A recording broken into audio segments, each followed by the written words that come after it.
Welcome to what you'll be pleased to know is the last Cicero video before your end of year exam. So I hope you all kept up so far. I know you assured me that you all had.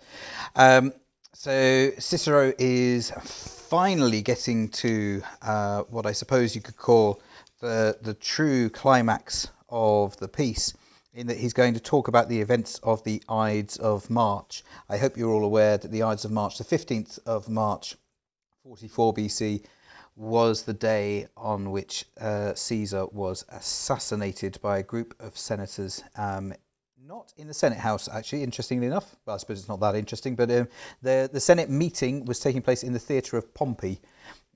So there's a sort of irony there, in that obviously Pompey and Caesar were great rivals in the civil war of 49 BC. For Caesar to be killed in a building built by his enemy, or who became his enemy for a time, they obviously worked together, but for him to be killed in that building, there's a certain poetic justice to that, I suppose. Anyway, you'll recall that Cicero has been talking about the Lupercalia and how Antony has offered Caesar a crown and Caesar has rejected it. And we ended with that sort of dramatic question last time. How is it that Antony can still be alive when there are so many historical precedents of people who have aimed for kingship, or have been kings, or have aimed for kingship for others, and those people were removed pretty quickly. So how is he still there? In a similar fashion to, how is it that we killed the man who rejected a crown in the form of Caesar, but the man who offered it to him is still alive? So we're reaching a kind of sort of pinnacle in the speech here. There are a number of these sort of climactic moments. Anyway, let's see what he has to say about the Ides of March. So he starts, "Sed ad auspicia redeamus." I'm going to pause there for a moment, just because that's a very short, complete phrase. So said, but, obviously, ad auspicia, to the auspices. So remember that he's talked about the auspices before, and Antony's attempt to divert, no, that's not the word that I mean, to prevent, sorry, that's the word I'm looking for, Dolabella's election, through the use of the auspices, the omens. So he's declared bad omens at the point of Dolabella's election. Okay, so he's going to draw us back to that just for a moment, and we'll see why in a second. But ad auspicia, to the auspices, redeamus. So redeamus, the verb is obviously redeo, I return, and we can see that it's got that subjunctive form in the middle in the form of ea. So redeamus. The force of that here is a bit like adjussive subjunctive, but it's in the first person plural, so it's not what's known as an exhortative subjunctive. So we're exhorting people to do things. Let us return, in exactly the same way as you would translate adjussive subjunctive. But let us return to the auspices. De quibus, so connecting relative, but the preposition comes before the relative. So de quibus, about which. So it's referring back to the auspicia in the previous part of the sentence. Let us return to the auspices, about which Idibus Martiis, so ablative showing time when, so on the Ides of March, and then you've got this fuit, sort of dangling randomly in the middle of the sentence. That actually is better placed after Arcturus over here, okay? The force of that, you can decide for yourself. I think it means that Caesar and Arcturus, which are about to come, sit neatly together and aren't distracted, but you can decide for yourselves what you think. About which, on the Ides of March, and so then the subject is Caesar. Caesar, Arcturus, fuit. About which, on the Ides of March, Caesar was going to act. He was going to do something in Senatu, in the Senate. Okay. So the reason that he wants to return to these auspices is because actually they were going to be a topic of conversation on the Ides of March, on the 15th of March, but they weren't ever discussed for the obvious reason that Caesar was assassinated, which somewhat would have prevented him from doing so. Okay. Quairo. This is a good Ciceronian word, quairo. He's appealing to Antony directly. Quairo, I ask you. And then you get the question. Tum tu quid aegisses. Tum, obviously then. To you, quid, what, aegises. Pluperfect subjunctive, but it's actually going to have to be translated as if it's perfect. And the reason for that is that this is half of a conditional clause.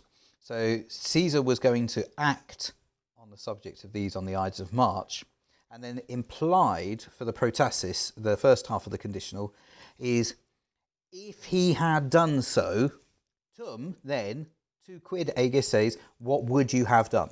Okay, so you use the pluperfect subjunctive to show conditional in the past in Latin. So there we go. So what would you have done then? Okay, so he's questioning Antony about his actions on that particular day. If Caesar had brought them up, what would you have done then? He's not really interested in the answer. Audiebam equidem te paratum venisse, quod me de ementitis auspicis, quibus tamen parere necesse erat, putares esse dicturum. The reason that he's not really interested in what Antony would have done is that he is about to talk about how Antony feels about Cicero. Cicero is about to talk about how Antony feels about himself. So he's asking the question to give the impetus for, was there going to be a great clash there? You know the sorts of things that I was going to say. So let's look at this in more detail. Audiebam, I was hearing, I was listening. Hearing is probably better here. So I was hearing. The imperfect there is used to create a sort of sense, an iterative sense. So over and over again, I heard. I heard repeatedly, equidem, indeed. There's a bit more force of to the I of the audiebam. I indeed heard, you know. And then that's going to lead you into an accusative infinitive indirect statement. So I heard repeatedly that you, paratum venisse. So te venisse, that you had come, literally you to have come, but that you had come paratum, prepared. So Antony's gearing up for a fight on the Ides of March, obviously not aware of what is actually going to happen, but he thinks Cicero is going to come and Cicero is going to make some big scene about the auspices, and that Antony's prepared himself for this interaction. So I heard repeatedly that you had come prepared. Quod, because. So here's your reason. Me de amentitis auspicies. There's a bit of a gap here, sort of an aside in the form of quibus tamen parere necesse erat. So you're going to want to link that last phrase with putares esse dicturum. So I heard that you had come prepared because, quod, and the verb that goes with that is the putares here. It's expressing reason, so he's put it in the subjunctive, because you thought, you were thinking. You don't need to translate it any differently in English. So because you thought, and then that's going to lead into an accusative and infinitive. So me is your accusative. Because you thought me, or because you thought that I, and then the infinitive is back down on the next line again, esse dicturum, to be about to speak. Because you thought that I was going to speak, de, concerning amentitis auspices. So concerning the auspices, but the amentitis. This comes from the verb amentior, which means to lie or to falsify or to fabricate. It's a deponent verb, but actually its participle is often used in the passive. If you look it up in the dictionary, you'll find examples of its usage. So amentitis auspices are falsified auspices, not auspices having falsified something else. That wouldn't make any sense anyway.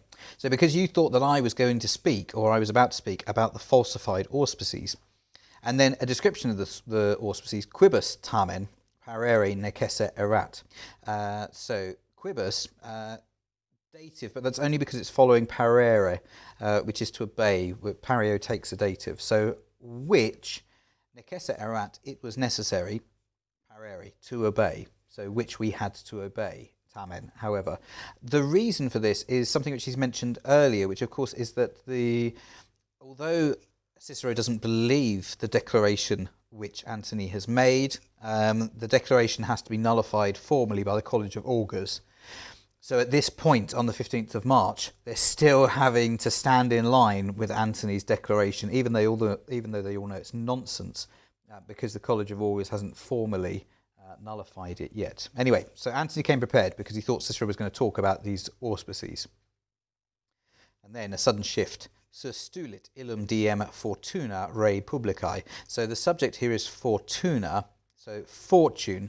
Some editors do place that with a capital letter, or do print that rather with a capital letter, and in doing so imply that Fortuna is not just luck, but it's actually the personification of luck, the goddess Fortune. So you can interpret it as you wish, but I'm going to go with good fortune or luck. So luck, re publicae, so the good fortune of the Republic. And then this is a technical term, sustulit illum diem. We've had sustulit a few times before as to sort of destroy or to wipe out, okay? And it means the same sort of thing here. Sustulit illum diem means sort of removed that day, i.e. the acts which took place on that day meant that no public business took place. So it wiped that day from the calendar effectively. So what Cicero means here is that none of the things could... He describes it as good fortune of the Republic because, of course, the act which wiped out that day is the assassination of Caesar, and Cicero is all for that. Good.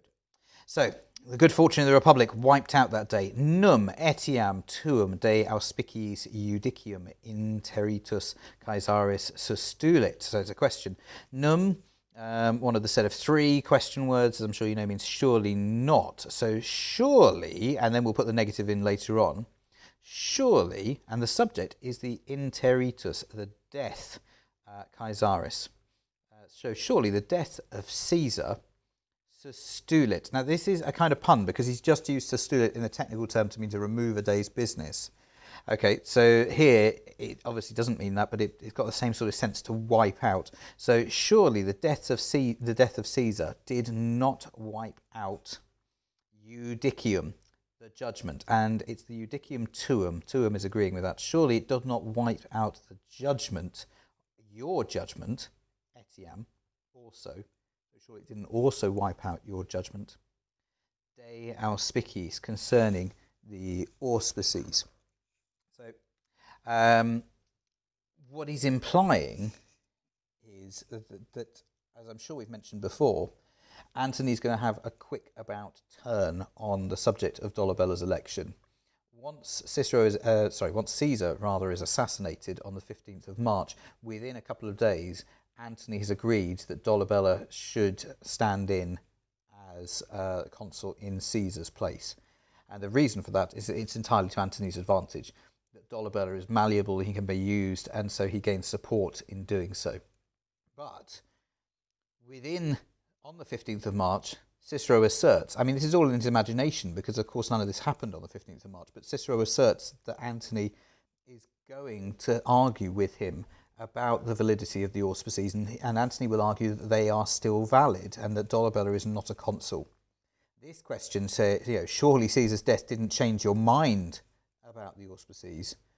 Says, well, actually, within a couple of days, you had changed your mind, and the only thing which took place in order to change your mind was Caesar's assassination. Nothing else happened, because, of course, everything else kind of fell apart when Caesar was assassinated, and the place fell into a kind of uneasy, chaotic silence, almost. There's all sorts of strange combination of things happening after Caesar's death.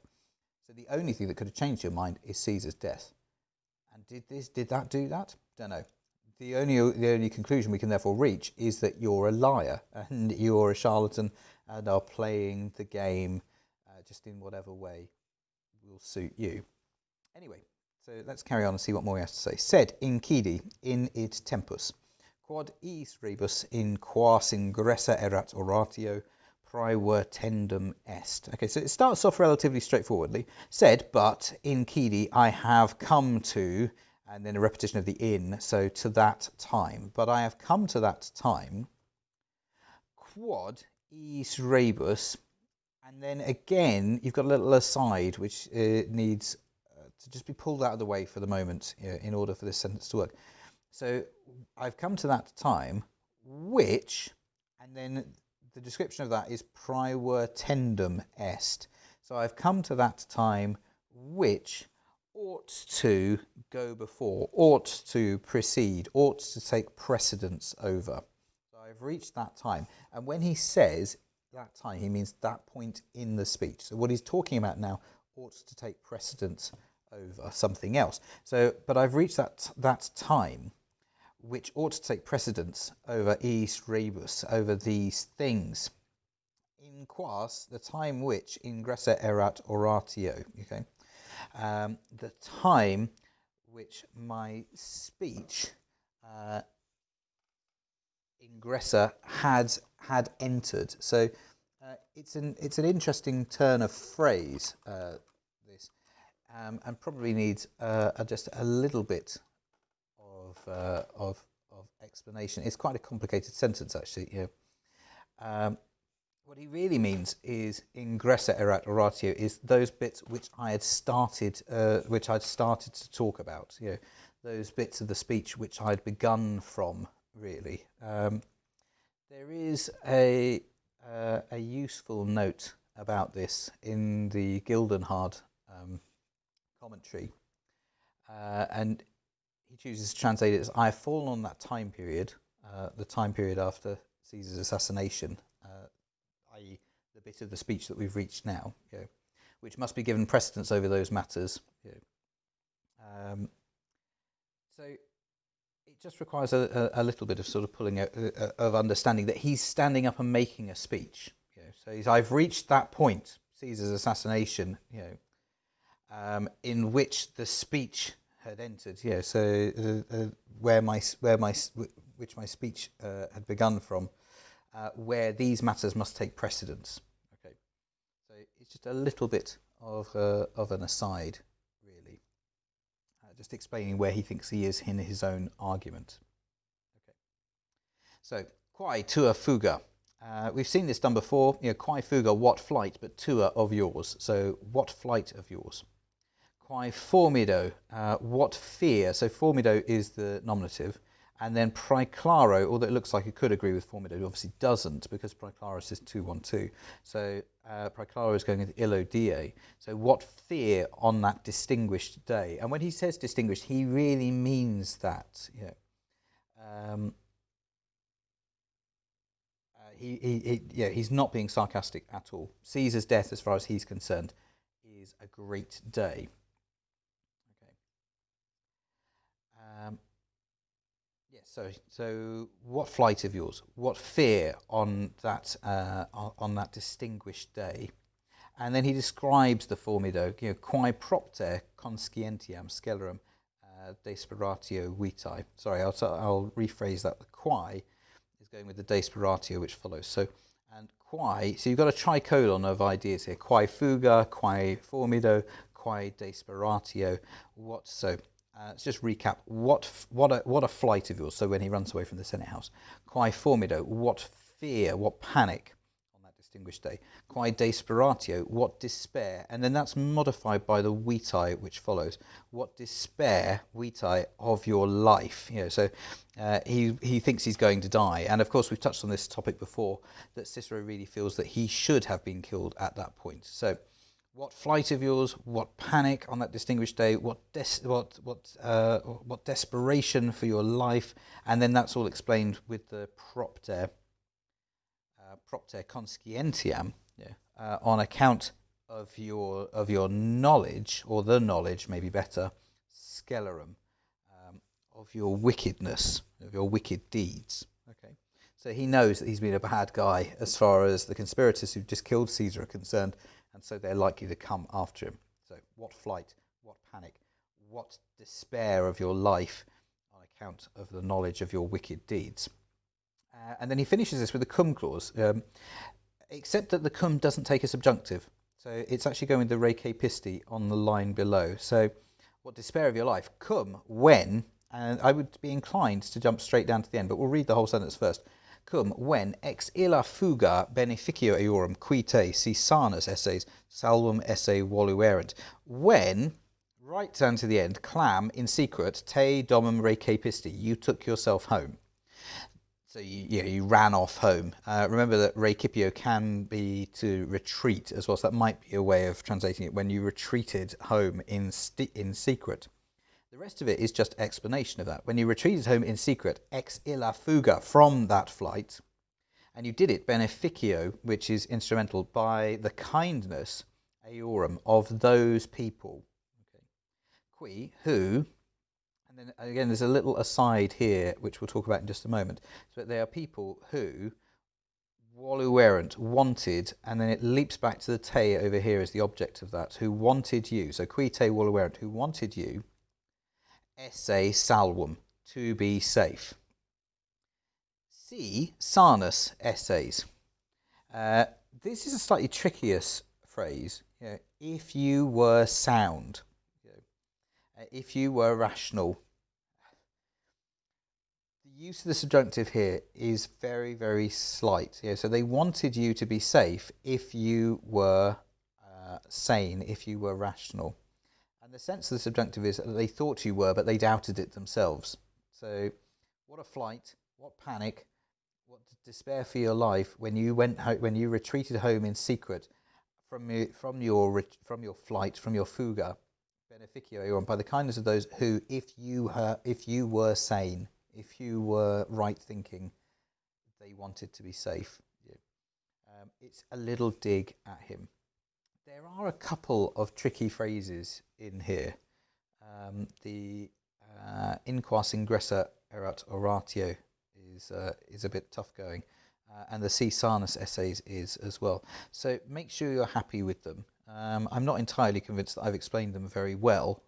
So by all means, go over it, check the commentary, have a look at somebody else's translation if you're still not happy, and see how you think that they work. Yes. Okay. I think that's probably enough of that, and I hope it was useful. Thanks.